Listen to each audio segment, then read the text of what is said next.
All right, guys, welcome back to episode 80 of.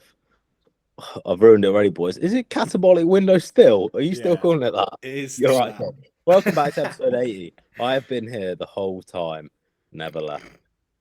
Never left. Mr. Consistent.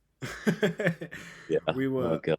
how well. Okay, we'll go back to the Pokemon talk that we were having before. But first of all, Dan, mate, how have you been? It would be rude not to ask. What have you been up to? Give us the rundown as much as you can. Jesus. As much as I can, mate, I'll just be doing a monologue. All right, Uh, in less than 2 minutes, or right. 5 minutes. How I long don't ago know. is it? It's got to be a year now. I don't. I left uni. I Yeah. finished uni. I feel like I'm still doing this. And I got a first. That was good. I've then worked at a body shop for a year in my missus' family. Worked my way up there, a couple of promotions. Then I've been offered a grad job by JLR. I start there in 5 days. I've just had a month of traveling because I had a month between the jobs, a festival, and then 3 holidays. Honestly, a lot more tiring than it's worth. Oh, Jesus Christ, boys. Like being out of routine for that long is just fuck me. I got food poisoning on it as well. That Oof. wasn't good. I absolutely hate food poisoning. Other than that, I reckon that's a pretty good overview. Like, we'll get into the training at some point, realistically. But yeah, pretty light right now. I'm like 75 kilos off the back of food poisoning. Not good, bro. That's like lactic weight. Bro, I was like 76, high 76s at the end of the diet, bro, and that was lean. It was a good lean, but Yeah, it was you were time to lean, start. mate. You were It was lean. time to start pushing a little bit. And then, bro, I've gone away. So I was like, you know what? I'll hold this weight or I'll go up a kilo over these holidays. That'll be calm. I had times in between them where I was going to train, come back up a lower away again. But it was going so well until I got food poisoning. And then I was like, well, and then it was like, I've got food poisoning. I'm barely recovered. I could do a session today. And then it was like, yeah, but it's like €10 for a day pass. And after you've done like 10 in the month, you're a bit like, this is a bit shit. So it kind of went off the rails at the end. But I'm like 2 days back in. Today's my first day back in full food, like normal meals and everything. But the rest have been if it fits your macros / if it fits your calories. Slash So, doesn't want it bad enough. bro, I Yeah. do. I've been missing the gym so much. I've got a good relationship with the gym at the moment. It's productive, and I'm enjoying it. And I want to go, and that's pretty good. And the rig's not too bad. It's not good, but it's not bad. How are you still like? Are you still about 75 then? So lower than where you ended the diet. So I didn't take my scales with me for when I got food poisoning because I just did not want to see the numbers around that time. Yeah, I was yeah. like, I just need to eat and get back to being 100%. And then you start looking at the numbers from there. So what was I this morning? I was 75.6 this morning. I weighed myself on the 31st of July. That was my last weigh in. I was 74.3. I'm pretty sure that was right after the food poisoning. And then before that, I weighed myself on the 26th and I was 76.4. And I was just holding that sort of area.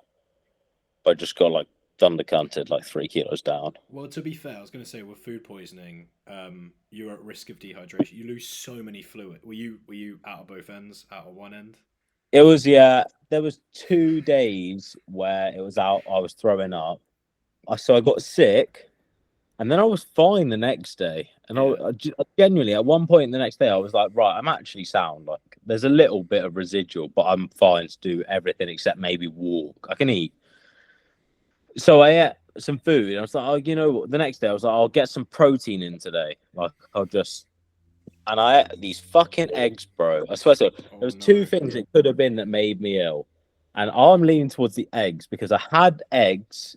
So the night before, I had a fish meal at a restaurant.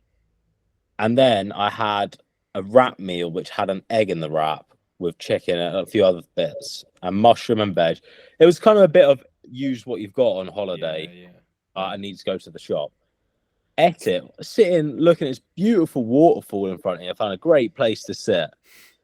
And I swear to God, half an hour later, I walked to the coach to go to the next place. It was like you go to Perka Waterfalls in Croatia, and then it takes you to Primusden, and then back. And leaving this place is where I started to feel ropey, and it is like 34-degree heat, and I'm absolutely baking outside. Have to be at this place for 2 hours until the next until the coach transfer keeps going, or the coach tour. And then I got back, had to walk on the other side. Oh, mate, it was horror. So felt sick that day, got better, ate the eggs again when I decided I could get protein in. And oh my God, oh no, it just had to come up. The eggs and the smoky bacon. I can't eat bacon for a year, bro. Bun that. Mate, I guarantee a lot of that 3 kilos is going to be fluid. You lose so much fluid when you're food poisoned. Like, anyone at home, if you've got diarrhea or food poisoning, by the way, sorry if you're eating to this podcast, get some fucking electrolytes in. If you can't do that, get some salt in, get some fluids in, because holy shit, you're going to feel awful if you don't. You feel awful either way, but... The peakest part of it all was I'd worked so hard to get my digestion to a good spot. And I had it nailed for the first time since I've taken gym seriously. I swear to God, I hadn't had a bad shit in like a month. And I was like, you've done it. And then you go away, you get nailed with food poisoning. And, you know, I don't know, hopefully it's all right in a few days. Because without talking about my stool samples, it's all right. I remember we were talking about that for ages. We were going back and forth on Instagram talking about your digestion. I was giving you some detail. Mate, it's calm though. It's calm. Well, me and Dan have been talking for a while on Instagram about his digestion and getting it cracked down. I'm glad that you did eventually get it nailed down, mate. Do you know what it was? What mate, was it was. I know it sounds stupid, but expenditure. Not necessarily. I know everyone says I'll do it after each meal is the best, but just getting 10k steps a day it is better after each meal. Yeah. But I had regular times I was going to the toilet and regular times I was eating meal. That as well, like meal timings, I found did it for me. Proper space. I switched to 4 meals, and that's working a lot better. So meal, walk, fluids throughout the day rather than at once, and then I was calm. That was it. It's been a bit all over the place because I'm not in a routine at the moment. I'm between 2 jobs starting on Monday, but yeah, for the whole, it's been pretty good. What do you mean fluids throughout the day rather than at once? As in you were having I don't just chop 3 4 liters in one go. But what I'd do is like I'd forget I haven't drank water because I've been so busy in the morning. I usually have busy mornings and fuck all in the afternoon. So I would just do like 40 minutes of work and I'd be like, well, I haven't had a sip of water in that time. And like I'd have like a big gulp. And then rather than just like sipping on it throughout the day, I just forget about it. And then I'm like, oh shit, I've had about that much. I'm a bit behind schedule. Let's stop picking up the pace. Fucking hell, man. I'm not surprised that was doing your digestion. I remember you doing that once, actually. When you were with Reese, you were like, I'm behind on my fluids, and you literally fucking necked like a 2-liter bottle of Oh, my days, boy. I don't remember that, but that doesn't sound like something I wouldn't do. So yeah. But I wouldn't do that now. It'd kind of be most like half a litre if I did. That's not too bad. Because I feel dehydrated as well. I'm like, oh yeah, I can feel it now. Now I can notice it. Yeah. I'm like, oh yeah, got to chop some air. But yeah, it's all right now. Decent, mate. Well, glad you're feeling better, and thanks for coming back on the pod. Thanks for having me. It honestly feels like you've not been gone. I'm not gonna lie. It feels like you've slotted right back into place. What can I say, Mr. Malleable? Okay, well, moving on from that, we can't neglect Luke. Obviously, returning favourite. Luke, Thanks, any update on the photo shoot prep, on things going? You and Kieran making some moves. How's it all going, mate? We spoke on Tuesday, didn't we? Did we say anything then? I can't remember. The illusion. No, we haven't spoken for a week. Oh, okay. Fuck, yeah. We didn't speak on Tuesday. Jack actually messaged me, and I opened the message and wrote "fuck off" and then deleted it because I didn't want to speak to him. Is that true? No. Oh. That's something you now do. You've broken the illusion again, you retard. Oh, fuck off. Yeah, so almost £16 down. And that's a lot of money. another. And then probably like another 12, 14 to be in the condition that we want to be in, type of thing. You do it in pounds, don't you? Yeah, I do now. Same, yeah. What? Christian changed me over, and then I'm just sort of used to it now. Just makes you feel better about your losses. £2, not 1 kilo. Yeah, exactly. For me, it's comparison to other bodybuilders, because every bodybuilder, they're like, oh, I'm 250 Yeah, pounds, fair. I'm 280 pounds. So for me, I switched to pounds and I was like 18 because I was like, oh, I want to know how far off I am. Obviously, like 100 pounds, but still, you know, I wanted to know. Yeah, every morning you step on the scale is a reminder of how fucking small you are. Also, because where I'm at now, I'm about 200 pounds, so it feels like a milestone. Rather than 90 kilo, just is so like unsatisfying. It makes me want to go to 100, but I can hover at 200 pounds. I don't mind that. It's a nice round number. Yeah. Just switch back to kilos when you get to 100 kilos, and then it feels like another milestone. Yeah, that's true. Yeah, forever milestone. I'm a kilo boy. I'm kilos through and through. When I first started coaching, you're gonna think this is so fucking funny. I used to give people bulks in kilos and cuts in pounds, and I'd keep like the relative change. I'd give like the relative change the same, so it'd be like 1 or 0.5 was the goal for each week. But in gaining, it would be 1 kilo, 0.5 of a kilo, and then in cutting, it would be 1 pound, 0.5 of a pound. Mate, literally, honestly, like I was like, oh, smaller unit of measurement for dieting, bigger unit of measurement for bulking. Obviously, my clients got a bit fat, and everyone cut very fucking slowly. It was not ideal. Quickly stop that. Yeah, that's quite funny though. Yeah, mate, it's got to be done. How are you, Jack? I'm good, bro. Shut the fuck up! I didn't get to finish. Oh shit, go on.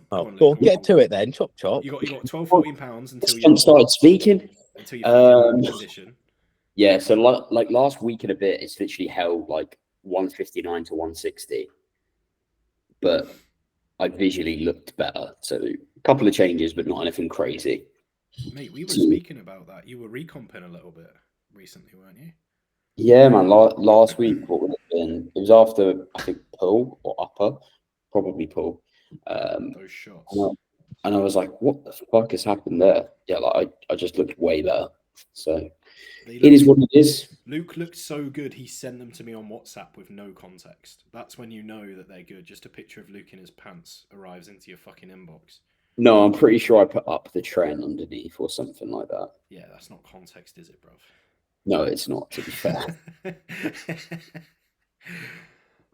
Yeah, no, honestly, yeah. Best you've ever looked, mate. Very fucking exciting. Clearly, it's all Kieran. It's the few weeks of coaching there, clicking it all into place. Absolutely. That's how it works. Yeah, mate. Right, you done now? Yeah. Right, my week's been better than Luke's. Things have been fine. Ticking along. Yeah, still like bouncing around. I'm about 198 pounds to 200 pounds, so that's what, like 89 to 90 kilo. Slowly recomping, a little bit watery at the minute because of stress. That's okay, it happens to the best of us. Had a little biomechanics seminar that I hosted, and that went down well, and that is pretty much the long and short of it. I don't think there's anything else that has changed since. It's definitely been a full week since we caught up. Definitely a full week. Definitely a full week. Definitely. I was there last week. I can vouch. Yeah, it's true. Dan's been here the whole week. He just kind of sits in the meetings and listens. Yeah, he's actually the what's it called, producer who just chills. Yeah. He's our Jamie. If you ever seen a Joe Rogan pod, we'd be like, Dan, pull that up. Jamie, pull up a picture of an elk. The back office guy. Yeah, exactly. Checker. Doing all the admin. I feel like we should do some of our guest questions for questions. Yeah. Oh yeah. So we've got some questions that we give guests if we run out of topics to talk about, and there's some funny ones. Okay. You're supposed to break the illusion. Well, come on. There's only so much conversation you can have with guests. Like, some of the guests we have on aren't the most chatty, and that's fine. That's why we have questions.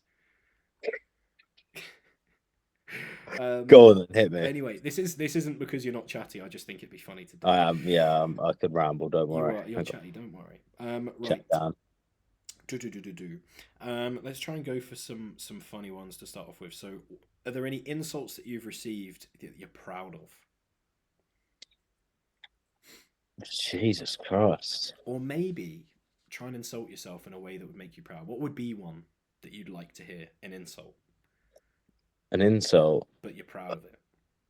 It has to be actually insulting. It can't be like, oh, your arms are too big. Like, it has to be an actual fucking. What about insulting my like daily routine? Just like, oh my gosh, doing your meals again. Can I have that? It's not really that insulting though, is it? I get called skinny. You get called skinny. Yeah, but are you proud of that? I'm not proud, but I am in a way because I'm kind of like I'm an ex-fat kid. So I'm like, at least I'm not getting recognised that way. So I would say that's a good one. That's a good one. That's a good example. That I wanted a good one. All right. Okay, decent. Yeah.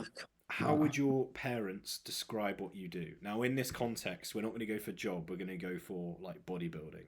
Oh, that's so good. Yeah. Oh my god! Do you know what? They're pretty clueless for the most part. I'd say they know. They just go, oh, just eat how you do or whatever. They're just like, oh yeah, because you eat a certain way. It's not because you go gym. It's not because your body. Mate, that's exactly what my mum. It's just like, oh yeah, because you've got your food at home. It's like you've got your food. That's it. Yeah, I swear to God. Does everyone go through that? I thought that was just me. Yeah. Oh my God. I thought, some parents might comprehend it a little bit better. Maybe I'm a bad explainer. Okay, no, to be fair, like, my mum will be like your food, but my mum goes to the gym, so she knows, like, she kind of knows, like, what the idea behind it is. Like, she understands nutrition, so she gets what I'm going for. Usually, My mum understands what I'm going for. Yeah. Just getting a better rig, essentially. But she couldn't tell you how I get there. She couldn't tell you any rationale behind, he eats this for this. He does that for that. Yeah.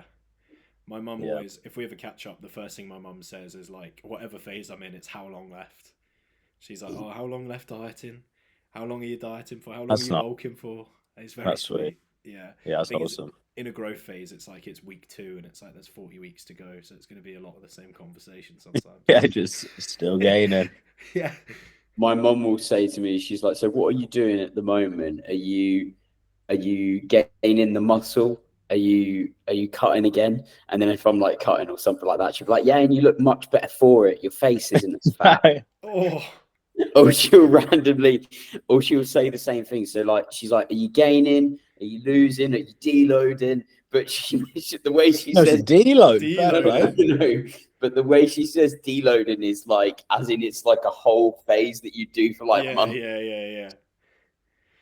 The month-long 7-month deload. I'm pretty sure that's what most people do in the gym, isn't it? Just 7 months of devolumes and deloads, and my whole off season is a deload, mate. Sorry. Yeah, just minimal volume, bro. I don't rate devolume. Do you know what? This is actually a good example. Today was my first day back at the gym. Mm-hmm. I did a devolume. I was gonna do a devolume, and then I thought to myself, no. I was like, I'll drop 2 sets. It's not a devolume. I'm just doing a little bit less volume. And I get technically that's a devolume, but devolume people are like half your sets. That like you're barely doing enough like work as it is. Most people. Oh mate, so just literally like some people, I see this all the time. Like people devolume, and it's like, why are you devoluming? And they'll be like, oh, I've had time off. And I'll be like, how do you know that you're not going to be fine with your normal sets? And people are clueless. It's like, why not try going in with your normal volume? And like, I feel like, until you develop, there's a certain level of feeling you get with your body where in the session you can go, right, I need to do 1 more, or I need to do 1 less or 2 less, or call the session here. Whereas you can't do that in your early days. I certainly couldn't have. So I just rely on my coach and what they said or what Instagram said and just go, oh shit, they're all devoluming. I'm looking at people, like, I'm not name dropping people, but they're doing like, I was close to. They're doing like 6 sets in a devolume. You must have seen some people do it. They're like 1 hack, 1 leg extension, 1 ham curl, no carb. I'm out. Yeah. It's not that deep. And mate, that's the thing. Like, I see 2 things. Like, is people run a deload and then they're like the week after you have to devolume, why. Yeah, Literally yeah. why. You're just assuming you've had a bit of time It's- off. Oh, that's sorry. I have to name drop. That's an AJ Morris special back in the day. Mate, I know coaches who run it every single time, and I'll be like, okay, interesting theory, but like, have you like, why does this client need a devolume? It's like, oh, I came off a deload, and it's like, okay, but have you tried going in with normal volume? I remember one time, I had a deload. No, I came back from holiday and I put a post up being like, funnily enough, Tom didn't feel the need to give me a devolume because I don't need a devolume. Why the fuck would I need a devolume? I'm all for these stray shots at these kind of people. Oh, and the funny thing is, yeah, they'll go in for their hack set, their one hack set, their devolume hack set, and they'll take like an 8 repper, or like a 6 repper, like a bouncy 8, and you're like, like please, like, oh god, it's the classic copy and paste, isn't it? Learn from one coach. This is how I coach. Blah blah blah blah blah blah blah. Oh mate, I can't do it. If a 7-week deload still leaves you with some fatigue, then devolume. But like, first of all, how high is your baseline volume that 7 days off the gym isn't enough? Like, the only time I've ever done that to someone is when they moved house on their deload, and I was like, yeah, that was not a very relaxing deload. They did a session, felt fucked. We devolumed that week because they wanted to train calm. But like, yeah. So many coaches have this idea of like, same with deloads. Oh, it has to be a week. It has to be 10 days. Like, has to be after 8 weeks. Has to be after this amount of it off. Mate, exactly. Fuck off, man. You're forgetting the point of the holiday and just train the rest of the time. Mate, yeah, you're forgetting the point of the phase. Literally, like, I've done devolumes, deloads. Like, sometimes you're fucked, but you're like, I don't want to stop training. I kind of want to keep this routine.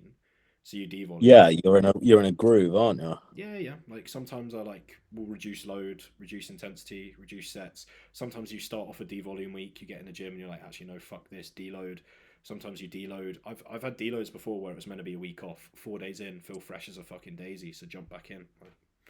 It's just about clearing fatigue, isn't it? Like, yeah, I'd say like the other thing is like devolume weeks. Why a week? Yeah, literally. Hit an upper and lower, or push pull leg, or whatever your split is. Hit every muscle group once. Go again after the next rest day. Like, you do not need to do 2 sessions devolume. Like, it's really not that deep. People don't build up as much fatigue as they think they do. Yeah, I literally, I think so many people are scared of under recovering than actually under recover, and as soon it's as so people, hard to over. Mate, I see, like, sometimes I see this as well as like, people are so focused on they have to progress every single set that they forget to train hard, and that fear, like, sometimes the only way you're going to be able to consistently progress a set is by doing like 2 sets of like fucking chest per week. Do you know what I mean? And like, if you bump that to like 6 or 8, yeah, maybe you're not going to progress 100% of the time. You might progress 90% of the time, but you're able to do so much more volume. Yeah, I found it like in mine, I was hit a point where like most sets would progress like a rep in the week. Yeah. So I ran upper, lower, 2 different ones. Some things would be in both, like a leg extension, say, but it would have a pause in one, some in. Either way, I'm going up like a rep on like higher rep exercise, maybe 2 reps. Yeah. And then a couple of them I'd maintain. It might be the top set, it might be the back off, whatever. Yeah. But overall, like, I've not really regressed in any sets. Yeah. And that's the way to do it, really. Like, you can't be annoyed that you haven't progressed every set. Mate, some people would do that. Be like, say it's 8 sets of quads, shit themselves that 2 of them maintained, and be like, I need to do 6. And it's like, bruv, you're running your volume. I would never do that. You're chasing strength progression. That's the only thing you're doing. Like, you're trying to be a powerlifter, basically. I also have I made kind of my own like sheetsy logbook of someone else's sheet. And I just put in a column for notes. Like, I found having a note section, or wherever you want to put it, I think I need it after every exercise box. So I have I think I have volume change in one for the week. Then I have what I record, and then I have my notes. So last week I got 66 for 9, but it said just or something. So I know I only just got that, or poor or bouncy. And that helps you a lot, because a lot of these times you maintain it, but it's actually a lot better of a progression. Like, the quality of a set can't be understated. It's the forefront bit. Mate, 100%. Back to what you said earlier, Dan, about how it's like copy and paste from they see one coach do it and then somebody else does it. It's not just that, because it's like Chinese whispers where you see it all the time, where like somebody will say a buzzwordy thing and it gets passed along, and then people use it in a context that like doesn't make any fucking sense. Yeah. And I feel like that's what's happened with D-volumes. Like it wasn't a thing 2 years ago. It was not a thing. I reckon, it was like a new thing. That was when it came onto the scene. Now it's like a standard practice by the sounds of it. I don't know. I'm not involved in the coach world enough to see that now.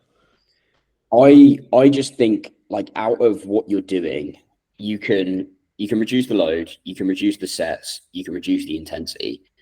And I think reducing the intensity is the best way to reduce the fatigue. Yeah, like 100%. I don't understand if you're like, I'm going to do the sets, but I'm still going to go to that balls out mental point that's really fucking challenging. Yeah. Like, why don't you? I'm like, okay, my favorite way to deload is like 4 or 5 days off, and then either a full body like deload session type of thing to ease back in, or an upper and a lower that's super short. And it's like, okay, what did I get last week? And I'll just take 5 reps off it.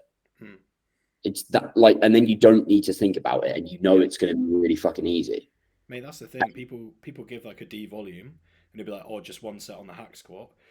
That person's still like taking pre, getting amped up, smacking their face, smacking their knees, wearing all the sleeves, you know, getting on they're like squeezing themselves into a belt, you know, like fucking screaming on the hack. And it's like, it's a very fatigue clearing session, bro. Yeah. No, you should be able to listen to a podcast while you fucking do a deload set. I'd say that's a good level of intensity. And not JP's podcast. It's got to be something about like bumblebees or some shit. Like you're really not going there. Like you're not sending it. I'd argue if you did like, say every set you did was 2 RAR, like the amount of stress in your body's like that. If you're doing like 6 sets and your balls to the wall and every single one, it's like that, and like that. What's going to be worse for your body? Like think about it. Send up there, heart rate, bringing it down just to fucking pick up a plate and put it on the next machine. The point of a D volume versus a deload though is like, main point is clear fatigue. Difference between that and a deload is it's just keeping your skill there, just keeping yourself used to training into the pattern of those lifts. That's the worst benefit for me. You're not going to forget how to train in a week though.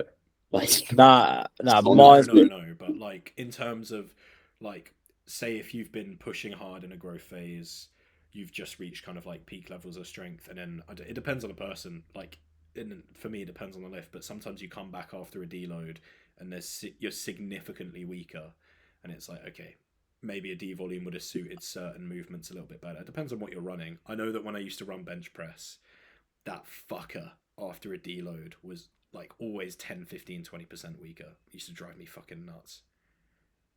Yeah, that's quite a big drop. No, mine's not too bad. Like, coming back, I just feel less stable. Like I'm down in weight. Like I feel less stable. Like pressing today, I was like, right. The first set I just got digged. I took a weight drop on. I just got compared to the last time I did that weight. I was like, oh god, that's like 3 reps down. But it was like 4 weeks ago. It's down. The annoying thing is that all of this happened in my reversal. So it's all going well. I've been progressing throughout most of the diet, and then got to this point, and then it's got, have that right in the dick, and then you got to continue.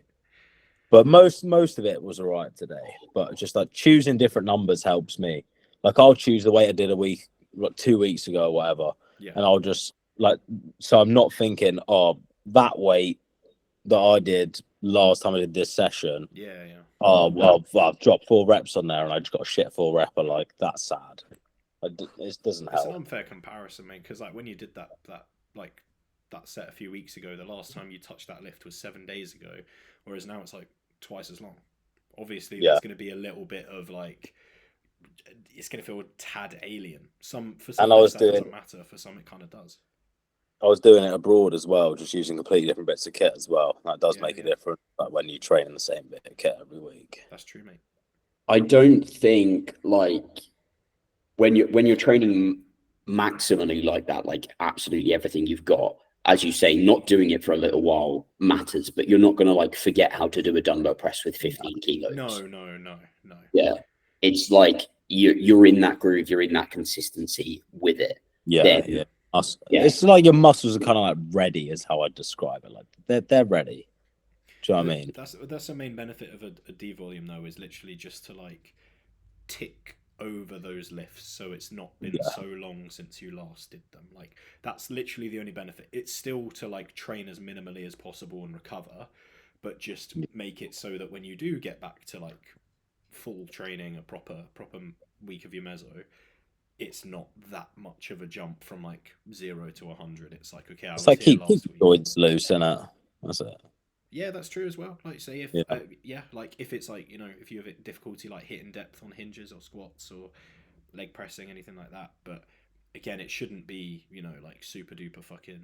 I don't know. People almost do them as like a Mike Mensa session, you know, as their like D volume. They're just like, yeah, 6 sets, brother. One set, 6 reps, super intense, brother.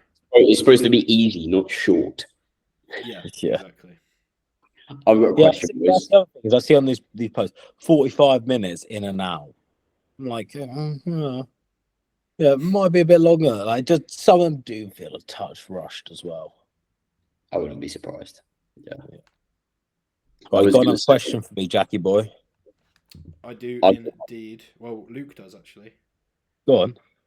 What are, as in all of us, favorite, I guess, 3, because it's a nice round number, lifts at the moment, or ones that you're looking forward to getting into at the moment? It's a good question. I'm gonna have to look at my plan for this, you know, because I haven't done half of them recently. I'm gonna forget one. I know what mine are. List yours, mate. Go first. Yeah, you go first. What do you boys think? Okay. You ask the question just to get your answer out, yeah? Yeah, absolutely. Mate. Go on, the horizontal Kaiser leg press. Oh, right. It's really underrated. And I love that I don't have to fucking do anything apart from push a button. And it's like, mate, I can warm up in a minute. Yeah. Like, that's actually so nice. Sick. Yeah, not having to move a plate. Like, I literally just stay in there and I just put more weight on. Nah, that's actually valid. Kaiser kit's valid for that. Yeah. How easily you can do a drop set as well. Oh, yeah. Oh, my God. Do you want to add an intensifier? Get on a Kaiser bit of kit. Yeah, but you're fucked, so you can't. Yeah, I bet, yeah. Go on, the interesting thing about it as well is because you're compressing the air, it does actually get a little bit harder towards the short, like where you're almost a little bit stronger, but that's more a structural thing than the muscle. But I feel like it is quite fatiguing in that sense, but it feels fucking nice at the moment. Then just for pure bro factor, bent over dumbbell row. Nice, good choice. Mate, I've literally progressed that from like 25 to 36. It hurts like fuck now, but it's good. Yeah, that's decent, mate. And then it's got to be the incline Norless press. Oh yeah, sorry, took me a sec. We did that, didn't we? What angle? Like mid-incline, the pin-loaded one.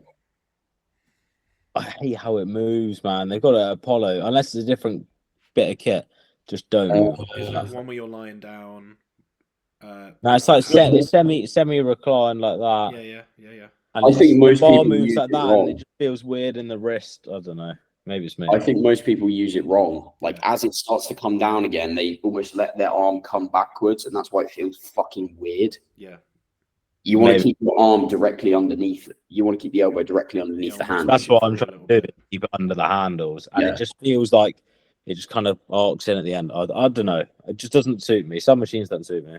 Yeah, it might just be a leverages thing, to be fair.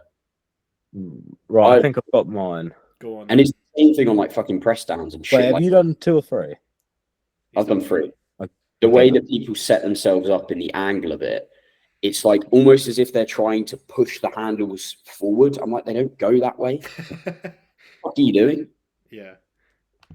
What do you expect to happen? All right, cool. I'm done. Right. I would say this is kind of now / I haven't done it yet, but I was enjoying progressing it. The Cybex squat press. The one that have at Apollo. That was one of mine. I love it. It's so good. It's like I can't do a single other movement comfortably. So I have my knee in the pendulum, knee and back in the hack. Like they just don't go on. Plus, they fucking win the shit out of you. Like, you're fucked after a set of that. I do a set of side bit squat press and be sound in a minute and a half. Like, full intensity, 12 rep, like a good set. So I'm going make it 20 and then you won't be sound. They fucking hurt. no, I ain't doing The only that, thing man. that I don't like about that machine is that the pegs are angled, so it's a pain in the ass to get that's true. To get them off, yeah, it's annoying. Yeah, that's true. I'd say the handles are also. Luckily, there's a bit I can grab onto that's not the handle, but otherwise it's too far forward. I kind of grab the bit behind the seat. And that's yeah. So I'd say that's one of them. I'm not ranking them because I can't. We've got the prime seated row now. Yeah, that's a banger. Oh, mate, you load that right. You have to put the chest pad all the way out. I don't know if you guys get this. I load it for the lengthen, but there is a point in the machine where it goes, and you've got a fuck ton in the length. Yes. It's just, it must be the end of the range of the machine. But if you get the pad out far enough, and you can avoid that, because it's quite hard for me with long arms. If I can avoid that, the stretch that I get is absolutely unreal. And then, like, because of how you can load it, I do like 75, 25, I think, or no, 66, 34. You get me? 20 on the top, 10 middle. And that, I swear to God, I burn out about whatever rep range it is. And it's like my upper back just cannot do anything else. It's great. And then I'll take a couple of length and partials, but I can't even get one. Yeah, it's disgusting in the length and range. And then it does the complete opposite in the short. Like, if it's all lengthened, there's nothing in the short. It's hilarious. And I like this adjustable. People can suit it to them. But I don't like the fact that the average person at Apollo doesn't know how to use it, which is fair enough. I wouldn't have before having a coach, or maybe some coaches wouldn't even know, but they just chuck it anywhere. And like you see them loading that in the short, and you're like, oh, please. Now you see people load the stretch and then never fully stretch, and they can fully load it up. Yeah. Mate, do you know what I saw? I saw someone using that the other week, and they'd maxed out the top peg for the lengthened. Yeah. And then banded weight onto the side of it, on the side of the lengthened peg. I'm like, it's really not that deep. Just put it on the middle. Yeah, literally what? It's really not that deep. It's not what. Man, that's was bad. he even getting that stretched with it though? It wasn't a video. There you go.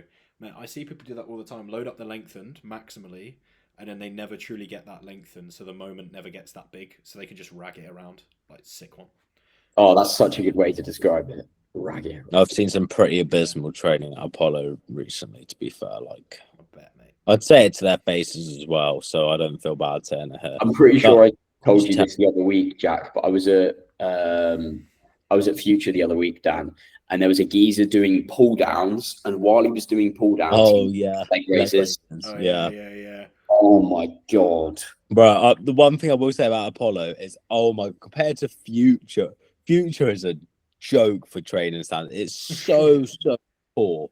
Like, you have like a few bodybuilders that can train, and then you have the rest of them, and they just cannot.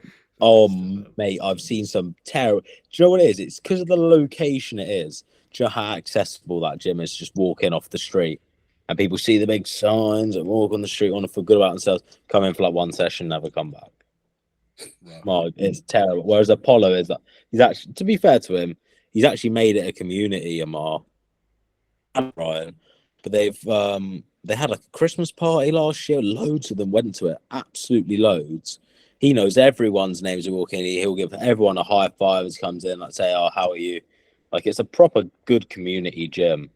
So fair play to him for that.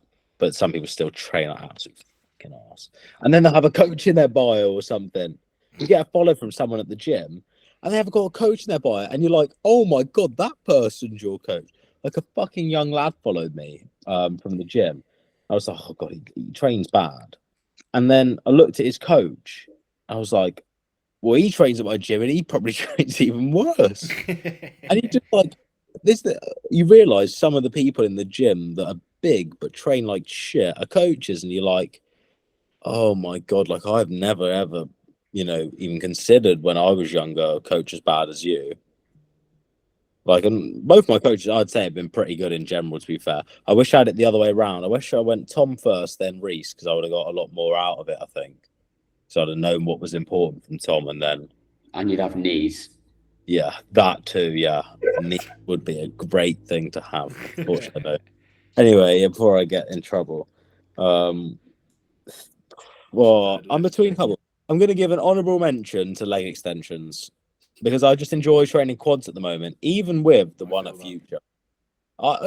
They're just pretty fun, doing like 15 rep. You're like, oh yeah, this feels good. But I'm going to give it to a press. I'm going to give it to the Nautilus shoulder press because, I don't know, that neutral grip hits different. I've definitely got some sort of misalignment in my body because every bit of kit feels misaligned. So it does feel slightly misaligned to me, but I still feel pretty bang on the money with that. I don't rate the neutral handles, but the shoulder press in general is good. I like the neutral handles. I like it just as a top line press. I get the front delt, I get the upper chest. It's kind of like a really nice upper chest. I scoop my ass forward a little bit, and it's probably my highest incline press, but it nails the front delts for me. It still needs a bit of an angle on it. I think the seat's too upright, but even then, I just don't think people need shoulder presses. Like that's what I mean. I don't do it. Actually, that's a lie. I do the Strive shoulder press as well, neutral grip, and that's so nice. I like as a thing to have. It's great, but I don't think you need it.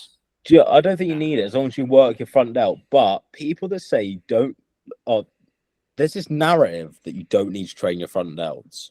Like, I understand they are hit through pressing, and they will be hit probably to some degree in a lateral raise. Correct me if I'm wrong. But you're doing that, and people are like, you do it. Yeah, depends. Yeah, exactly. Depends on how shit you do it. But I'd say some people get it with how far forward they go. Anyway, people are like, that's sufficient for your front delt. And I'm thinking, you're training your side delt, you're training your rear delt. And since I've trained front delt, it's like they were actually lagging on me. Like, my chest is not amazing, but they were lagging on my chest. They were lagging on my side delts. It was quite evident after this diet. I was like, you know what? No, I actually stop fucking training my front delts a bit. It doesn't need to be crazy. It's just one exercise more. Just put in a seated shoulder press, and it's still kind of like an incline. I'm still getting upper chest there as well. So I'm like, you do kind of need to train it. You train every other muscle in your body intentionally, and other muscles get hit by other movements. So you're not doing enough for it. That's my hot take. It's rare that you find someone that's got worse front delts than their chest or side delts, though. No, yeah. Well, if everything else is addressed, though, and it has been for some time, I think it's something you need in your program. Like, I can hit my chest. I've addressed the fact my side delts are behind, and now you need to find a balance where you still incorporate your front delts because they're behind. That maybe it's one of those things that you should train at some point, but doesn't need to be in every program that you I wouldn't do. say at the start. Yeah. Guys, like, you're probably just nailing your front delt with every chest press you're doing and no chest. So, like, yeah, but there is a point where you're pushing with your chest for the most part. And you're like, okay, maybe a set of front delts a week, that'll do. I will agree that it is weird that people always have this idea of like, you shouldn't, or you should never, or it's pointless. People just be like, it's pointless. And it's Yeah, like, well, obviously there's a place for it. Yeah, there's a place for everything. It's the same way that people say like, you have to isolate your rear delt. I don't think you necessarily have to. I'd say you probably have to isolate your side delt. I mean, you don't have to, but like, yeah, it makes a lot of sense. 100%. Yeah. Like with training front or rear delts, it's like, well, look at the physique in front of you and like, does it need it? Is it warranted? Like. And a lot of people just like doing a shoulder press. Yeah, enjoyment as well. Some people like to have big shoulders and big front delts, a part of that, aren't they? So they're like a shoulder day or something, so they are going to hit front delts. So like that, bro. Yeah, I just think, like I said, it's such an agenda that you only need to train your side and rear delts. Like, come on. I hate when I made a reel on this. I hate when bodybuilding coaches just say generally to people, you could never have too much blank. Or that really grinds my gears. That really grinds my. You can never have too much rear delt or side delt. Shut the fuck up, bro. Jack, we need to do like a piss take version of that. Like, it's just so clear, like, that you're a bodybuilding coach. It's like, bruv, just like, I just hate when people say they'll say it to you can never have too much side delt, and you've got like 2 footballs stuck to your fucking shoulders. You like never have too much side delt. Exactly, no, but also they'll say it's like lifestyle clients or like. I've seen coaches like parroting bigger coaches be like, oh, I've given my client Clive, who's a retired father of 4, side delts at the start of upper, because you could never have too much side delts. Yeah, get the shot. Yeah, it's never the logical one of get the shoulder loose or something. It's just you never have to. Mate, that is honestly blanket application, because they obviously they write the same training plan for every bloke and every girl. Yeah. So they give it to you, and their reasoning's the same in every video. Side delts have to be at the start. Come on, what are you doing, never blood? have too much side Got delts to start with life. a single arm lat pull down, elbow to hip. Like, come on. Got to start with calves. Prioritize your calves first. It's like on you know what? I probably would shouldn't take here. I think a single arm cable pull down is better than the Nautilus one. At Apollo. No, just in general, I think it feels better. What if it's a Watson cable stack? On the Nautilus, but it depends on the Nautilus pull down. Completely depends. What if it's a Watson cable stack? Then no. Oh, God. Exactly, mate. Okay. My back ain't getting trained that day then. That's a push day. No, it depends. The one that Shreds I've used, mate, that's so unbelievable. It's so good, that one. One at Future I've used, the plate loaded one. Or are we talking the pin loaded? Pin loaded. Pin loaded only, okay. The one at Apollo's good. I've used some at other gyms that are different gens, so it depends which gen, and they're completely different. Like, it just goes to shit at some point. Yeah, fair. But I would say at the moment, Nautilus for the ease of it. I'm really on my ease hype, you know.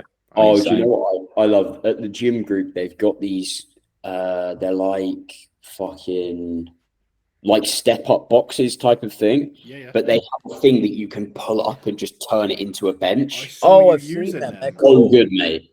Because there's cool, like fucking 10 of them at the gym, and you can always find one. And are they really light as well? Yeah. That is it stable enough? Yeah, because it's as long as it's stable enough, I'm all for that, having a more transportable bench that's easy to use and probably especially because the Matrix benches are like heavy as fuck. Yeah, they are. Yeah, I'm not about this life. Right, my 3 lifts. Oh wow, oh, sorry. Lastly, honourable mention for Jim Lecco flat press. Really good in the leg. No, mate. I'll get on with it. It is so wide. No, yeah, you get your hands all the way in. I've got narrow clavicles. It worked just. I would prefer to have my clavicles a little bit wider, but I can't change that. So I'm having like 2 fingers off and just through that bit there. Oh, it's so good. So good. Mate, the I'm sorry, if you need to have half your hand off the machine. The stretch can be too bad, yeah. The stretch gets very England. But you rep a Jack, do you know what I really love about a high that repper machine? and it's sound. I swear to God, it's so good on a high repper. Jack, do you know what I really love about that machine? What? That it converges in the path that it moves in. Oh my God, what a throwback. Holy shit, that is a throwback. Comment on for that episode, clearly. Made no sense whatsoever. Oh, we'll talk about that later, maybe. Who knows? Yeah. I want to get my 3 lifts out there. I'm not gonna lie, I'm gagging to do it, right? Go. SLDL.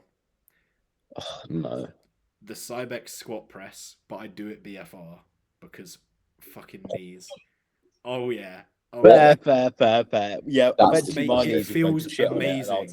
I rest pause it. It's amazing. It's so nice. Rest pause BFR. Fuck that. Mate, I do my leg day is basically BFR leg extension, either pin or plate loaded prime, and then into the pendulum rest pause or the Cybex squat press rest pause with BFR on still. And it's amazing. I do 4 sets leg extension, 2 sets of a press or a squat. Mate, you keep them on the whole time? Yeah. I do it immediately one after another. I don't warm up for the Cybex squat press. I only do like 50 kilos aside, do like 20 reps, rest 20 seconds, do it again, get like 16 or so reps. Bro, that sounds painful. I bet it's good, but mate, is it growing your quads? Yeah, bro. That's all we care about then. Mate, no knee pain. Like, it's so hard to progress load on because of how I've set it up. It's just fucking brutal. Like, it's unreal. You get off it, and like I pull up my shorts and it's just vascularity city, like all the way down my adductor, my quad, like it looks like fucking leaf skin. And like I do that right at the start of my session. I genuinely have to like sit down for 5 minutes and then crack on with the rest of my session. It's so fucking good. Jeez, I guess your knee joint would be nice and warm. Oh mate, yeah, trust. It's like impossible to like make my knees hurt on it because I just can't get the load high at all.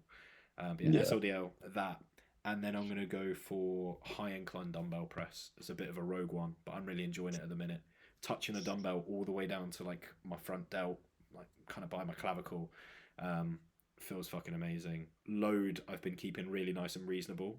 Shoulder's been happy, mate. Amazing. Rate it. How much are you doing? 45s at the minute. Oh, that hurts. Got a load nice and reasonable, yeah. Yeah. My best is the 30s. Nice. I've done 55s though, so for like that is quite a step back.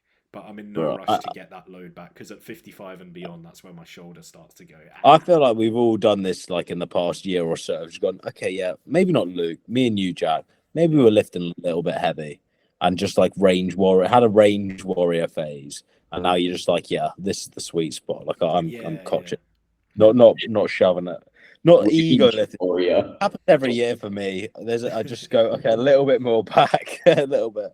Yeah, I think for me the biggest thing is like I realized because of my knees, it made me realize that I take my joint integrity for granted. And since speaking to a physio and like he's seen my timeline of recovery, he works with my mum as well, who has all kinds of tendon issues. And he said to me multiple times, he's like, you need to find a different sport because your tendons are not made for bodybuilding. And that lives rent free in my head. So, mate, that's so bad. That would haunt me. I'd be doing a set of fucking seated hamstring go, thinking, is it gonna go? Is it gonna go? Nah, it's fine. The key thing though is just not rushing load progression.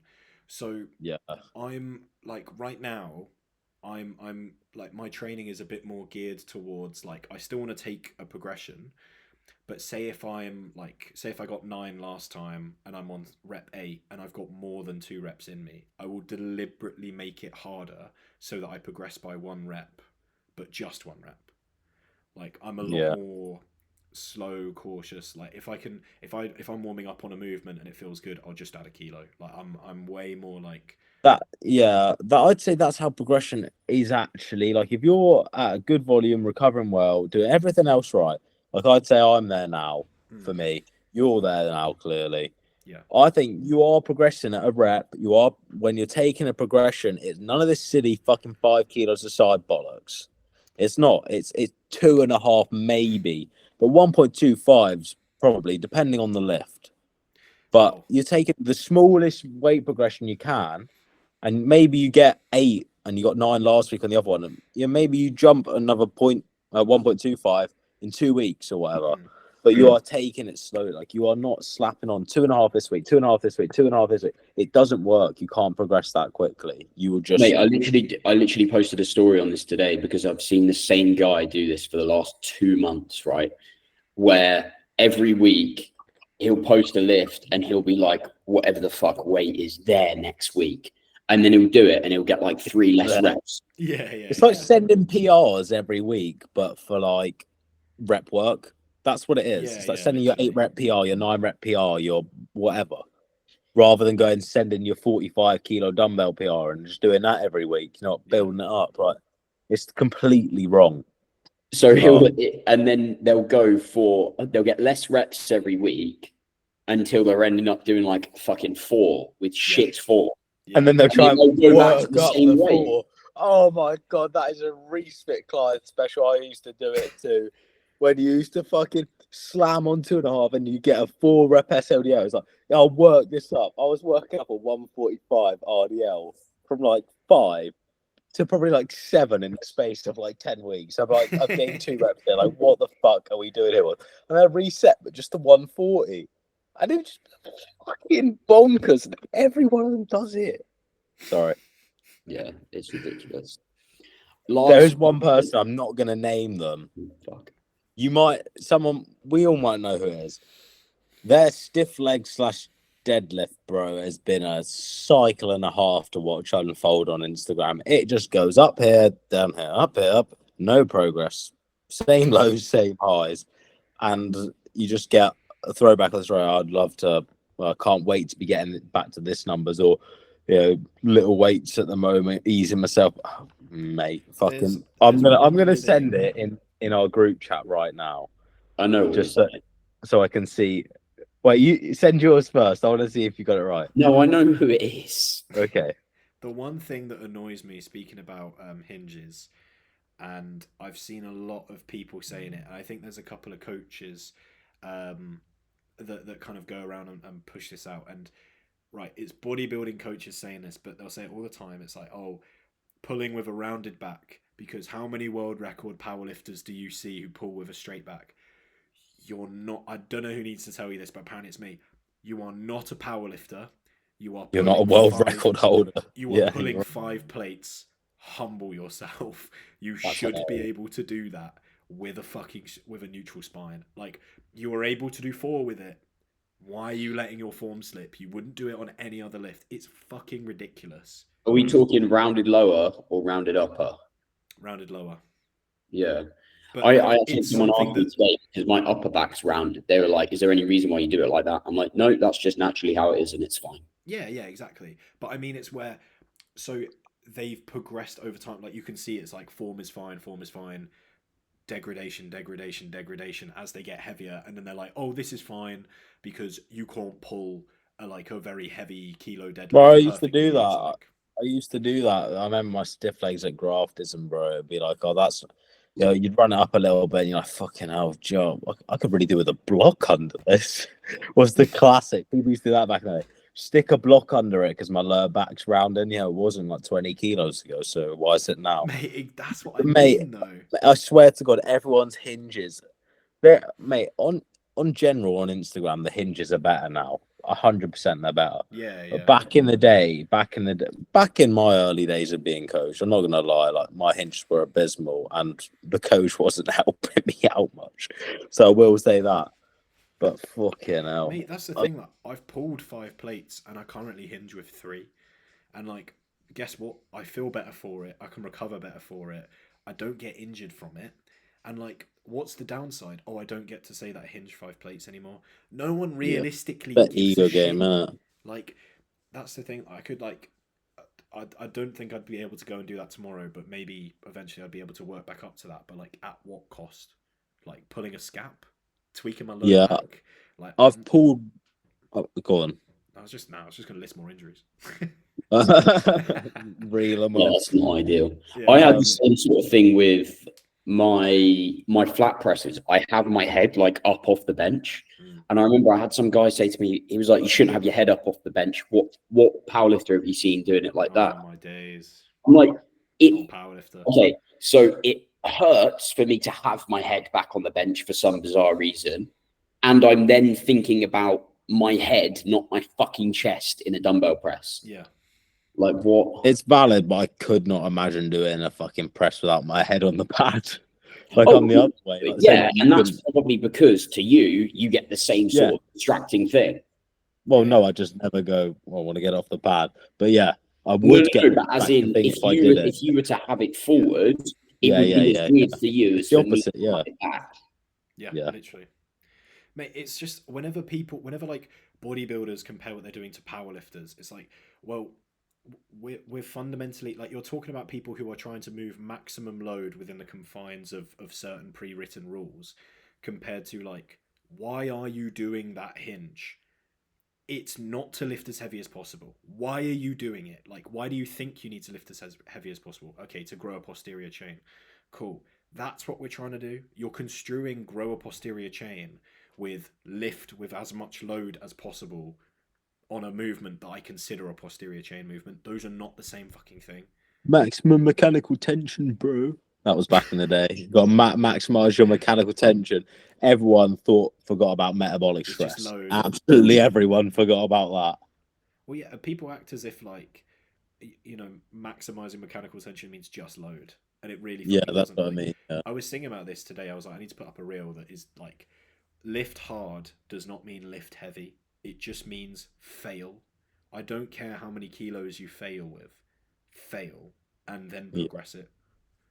Yeah. Bish bash bitch. Ideally, especially if you're injured like me, the goal is to fail with as little kilos as possible. Like, that's the art of bodybuilding, isn't it? Making a movement as hard as possible. Just get rinsing her. If I can get on the leg press tomorrow, I'm on it tomorrow. And if I can find a way to go from 2 plates aside to 1 plate aside and still honestly fail within a given rep range, I'm gonna do it. It's unlikely that I can, but yeah, for the sake of joint would. integrity, I will. Like, I'd happily do that and then progress that from there. As long as I'm not doing something over like a 20 repper, well, depending on the movement, obviously you could do something better. But like, if I'm doing like 20 reps or something, like there's a good chance. It's just I don't want to be doing that many. Like 15 will be sound. If I could reduce the load and still land the rep range and progress it to 20 and then increase load if need be, I'd be like, yeah, sweet, yeah, cool. Like as long as it's a productive set and it's a better way of going forward. If it's like I don't feel as comfortable in the lift, but I'm using the load less, and I'll just stick with what you know. But yeah, it can be productive sometimes to reduce the weight. Well, a lot of the time, to be fair. But in this context, it's not something you want to do every time. You don't want to be like constantly regressing by progressing form or tempo. But there is a time and a place. And progressing form. Oh my god! Sorry, I couldn't say this earlier. Progressing form is not every week adding another second on your eccentric. That to me is not progressing form. Progressing form is realizing that wasn't as good as it could have been. Next week, I'm going to make it better before increasing load. That's progressing form. Progressing form isn't something you can do to me over week 1, week 2, week 3, week 4, week 5 with like progressing reps or volume or whatever. It's not something you can do like that to me. It's a corrective measure. Yeah, you get a good baseline and then you keep You can get better every week. It doesn't matter if your eccentric is 3 seconds or 5 seconds, as long as you're the one that's in control of it. I don't know the narrative of that was maybe not explicit, but that's kind of what I've taken in from the industry as what progressing form is interpreted as. Like just like another second, or yes, it is getting better every week. If you're shit at a movement, like absolute shit, first time in the gym, you're going to be getting form progress every week, realistically, unless someone's not checking you on it properly. But it happens in like your advanced lifting career when you're like, that set was too bouncy. That set I might have been attached to the number, and it's like, okay, I'll make a note of that, and next week we sort it, and that's progressing form. All right, last one to round us off then, Dan. If you were a coach, who would you never want to coach? Myself. Myself. No way. No, I don't know. Who would I not want to coach? Like, it could just be someone in the industry and you think that'd be a fucking God, look, you're setting me off here. Mate, yeah, I know. You cancelled. God, I've probably done it already this episode.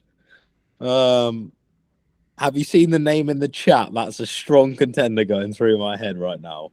I'll have a look. Yeah. Oh, yeah. That's the SLDL bloke. Oh, yeah, God, horror. Might be. Yeah, that's one of them. God, that's a really hard question without prior thought, because I'm sure there are some people I would hate to coach. There's there's Christian. Christian's got a good answer to that usually. What? Brandon Harding. That's his go-to. Fucking public. Oh shit! Yeah. Oh God, I've got George Osborne. George Osborne. I don't know if that guy's up, down, left, right. Fucking what? Damn. That got. Oh God. Oh, boy, God. I follow him on Instagram. I follow him on YouTube. I follow him on things, and I just cannot work out what is going on. It just seems that every 2 weeks, his life does a complete U-turn. Is he still addicted to porn?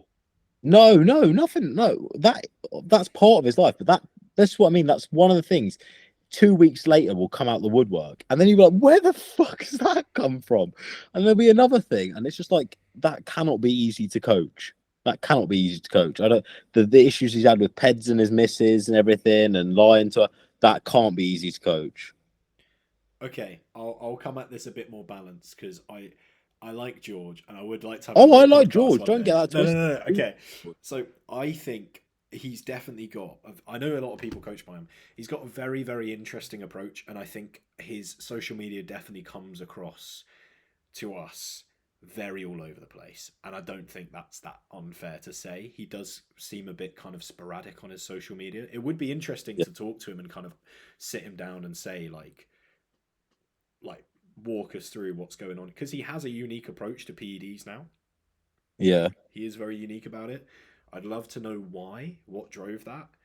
Well, his missus does all this stuff, doesn't it? All his anabolics. Yeah, they coach each other. Yeah. Or I'd maybe like to know how clued up she is. She's a vet, I think. His drugs up. You a vet? She's in medicine somehow. I think she's human. I don't think she's in vet. I think she's a proper. Oh, okay. Well, she's a doctor. Are you a doctor? Yeah. All right, maybe that's how she comes here from. Oh, mate, she deals with. I know she deals with blood work a lot. She's very, very, very fucking clued up on blood work. Like impressive. Well, there you go then. Happy days. But yeah, I don't know. It just seems like it just would be hard to coach. Fair enough. Okay. Luke, who do you reckon? Oh, go on. Okay. Nah, Luke, go on. Give one. Oh, fuck. I didn't prepare for this. Nah, we haven't actually ever given a response to this. We'll answer this, and then I should probably head off because it's getting like towards my bedtime. Yeah, that's fine. I need to eat a meal. Who would I never want to coach? My sunburn in the fucking. Somebody that just, I don't know, somebody that just thinks they're right all the time. Like, listeners, Dan's pointing to himself. And they just, like, someone that thinks they're right all the time and never refuses to change their ideas about anything. That's a good one. That's quite a big cohort of people, I reckon. In the I know. To be fair, you just written off an entire client base. Because there'll be people that will almost like, they want to negotiate the plan and like justify why they should do the shit that they wanted to do. And there's a difference between doing that and giving feedback to your coach of saying like, this shit's not working. Yeah, no, but I've probably done that at some point, to be fair. Jack, what about you? You know what? I'm going to go for an out there answer. I think JP would be horrible to coach. Oh, yeah, I'm with that. Because I don't think JP, first of all, if you're listening, I don't think you want to get coached by me. And that's probably one of the biggest reasons. I just can't imagine JP being coachable nowadays to any capacity. No way. His way is he's adamant. He knows his way. That is his. He knows how he wants to be, how he responds. He knows himself inside out. I reckon he trusts his missus with it, and that's about it. He's always done his own training, even when who did he work with?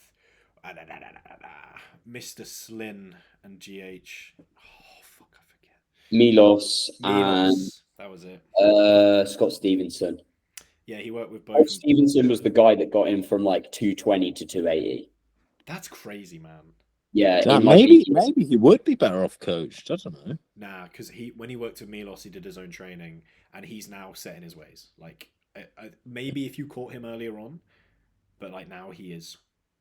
I feel like as you get to an elite athlete, like speaking from experience, you know your training more than your nutrition. Like, there's always someone that knows nutrition better than you and can help you more, I reckon. Whereas, obviously, dependent on allergy. I know maybe not for you, Jack, but there's people that can offer you more knowledge. You will have naturally more knowledge in the training, I reckon, than the nutrition. Most people, when you're that level, I think it's more shot calling. Of like, I don't think JP. I don't like. I think a lot of, so say like Kuba or someone like that, who if he got coached, it would just be someone calling the shots of like PD use, amounts, timing, phases. I don't think it's like education. I think it's more just like, here is the plan. But that's what I'm saying. But an athlete at JP's level, if he's getting a coach, I reckon he thinks they're better than him. at something. He's getting something from that. Do you know what I mean? He is learning something. It's when he wants to learn something, and it's way more likely to be about his nutrition than his training, because that's something you learn over time with yourself, isn't it? True. Although I think he's very set in his ways of his nutrition because of his IBS as well. I haven't seen much about his nutrition. His training, which is why I assume his nutrition is on paper great, day to day, fucking like miserable. Like you do not want to eat like JP. I had a mate who was coached by him, and he basically like got nutrition off JP, and he was like, "It's fucking miserable. It's an onslaught of food." But JP's very like his own food is very, from what I understand, it's really boring, bland, just like it's just nutrition, bro. Kind of. A lot of like. Well, it's fucking working for him. Yeah. But he's well, got he's got awful digestive issues, so all his food is very fucking bland and like, yeah, proper. Also, that level of food as well. That's got to be a silly level, surely. Then.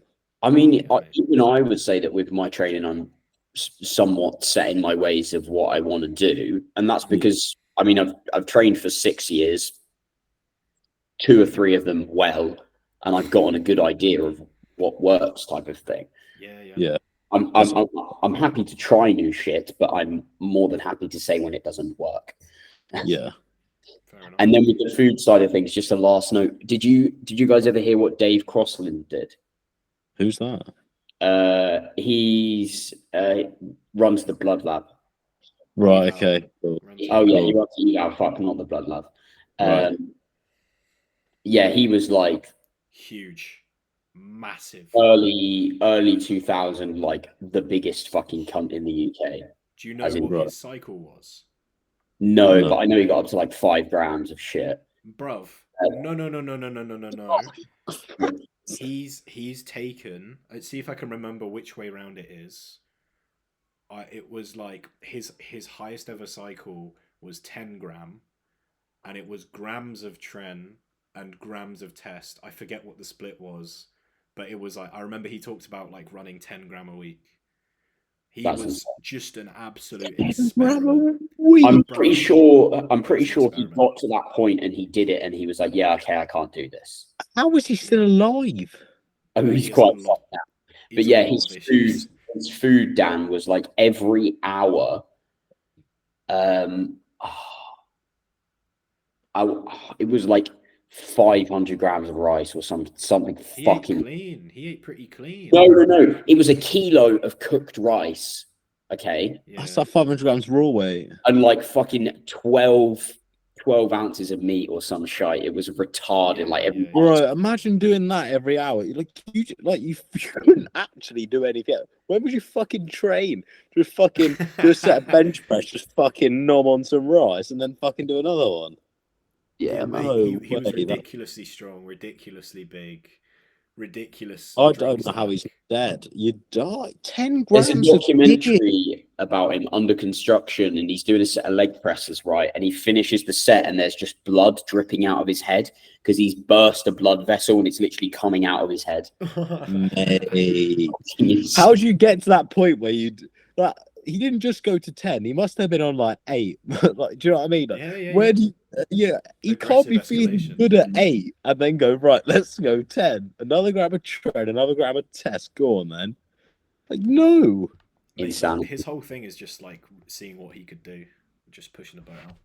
Anyway, I really need to shoot off now because it's getting towards my bedtime. Yes, bro. Thank you very much for coming on, Dan. Thank you, Dan. No worries. It's a pleasure. Thanks for having me. Are we going to promote social media? Yes. Follow their catabolic window. I was going to promote yours, mate. Right, I'm never on social media. You'll find me on every one of Dan's posts nowadays is like, yeah, so it's been a while, guys. Just once every 3 months. Hey, guys, been a while. I'm posting my story for 2 days, and then it will radio silence again. Oh, it's funny. All right. Thank you, mate, for coming on. Lads. No worries. Have a good evening, everyone. See ya.